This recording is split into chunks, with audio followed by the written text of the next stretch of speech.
You believe you know who you are. You can describe your name, your memories, your habits, your values. Yet, when you look closer, none of these remain stable. They shift, evolve, and sometimes disappear. What then is the I that claims them? Ibn Arabi, the philosopher and mystic of Andalusia, challenged this assumption. He asked whether the self you defend truly exists, or whether it is a thought sustained by constant thinking. He saw the I not as an independent being, but as a passing expression of a greater reality, what he called being. If every definition of yourself changes, what remains that can still say, I? And if nothing remains, who is asking the question? Ibn Arabi lived in 12th century Andalusia, a world where philosophy and theology often collided. He approached both, not as belief systems, but as inquiries into what it means to exist. His writings, especially Futuhat al-Makkiyah, explore being as a single, undivided reality. For him, individuality was not an ultimate truth, but a temporary configuration within that reality. This was not poetic mysticism. It was a rigorous examination of existence itself. To understand the self, he argued, one must first understand being. If being is one, can individuality ever be truly separate, or is it only a perspective of unity? You experience yourself as one person. Yet within a single day, that sense changes repeatedly. You are confident in the morning, doubtful by noon, reflective at night. If the self were constant, such fluctuation would not define you. Ibn Arabi observed that the I is not a possession, it is a process.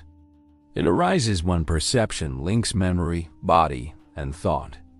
But each of these elements is unstable.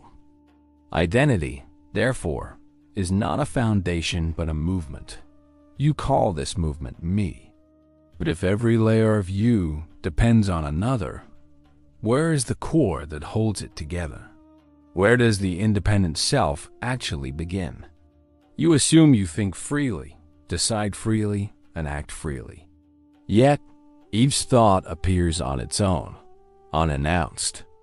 Each decision depends on countless unseen causes, memory, habit, conditioning. Ibn Arabi pointed to this dependency to show that the idea of personal authorship is false.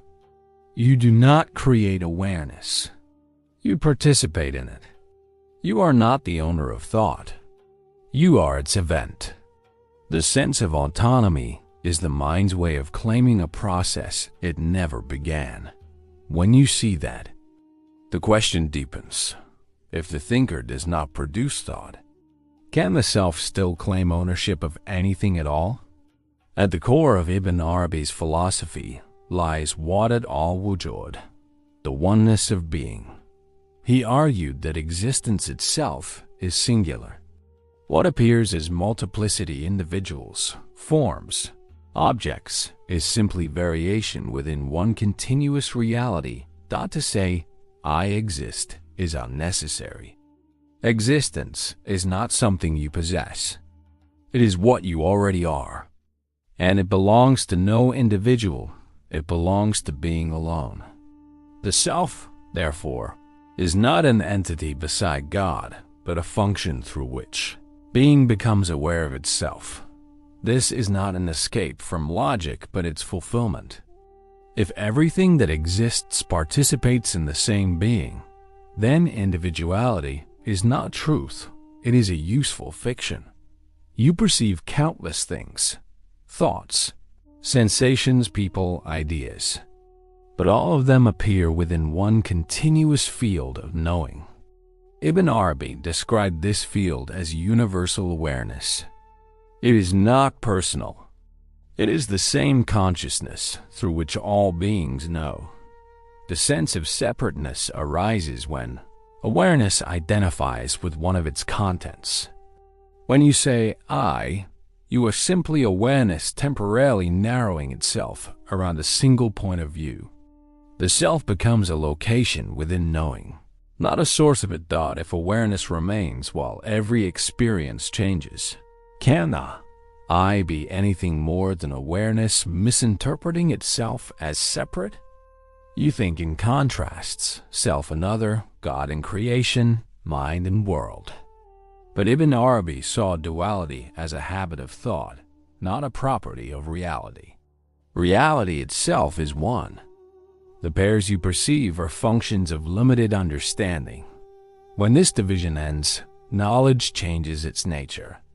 It is no longer about something. It becomes participation in what is.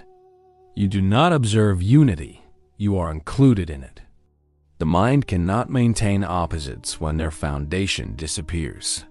If opposites only exist through comparison, what remains when comparison ends? What remains when thought can no longer divide? For Ibn Arabi, unity was not an abstract realization. It carried more weight.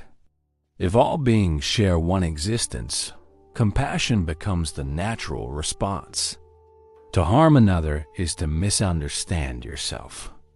To judge is to forget that the same reality appears through different forms.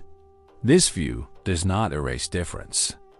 It removes preference and pride. You act not out of superiority, but participation.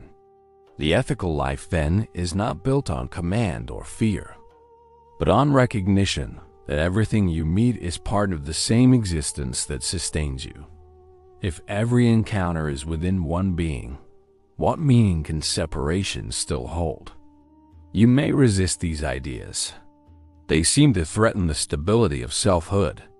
If individuality is not real, what happens to meaning, choice, or love?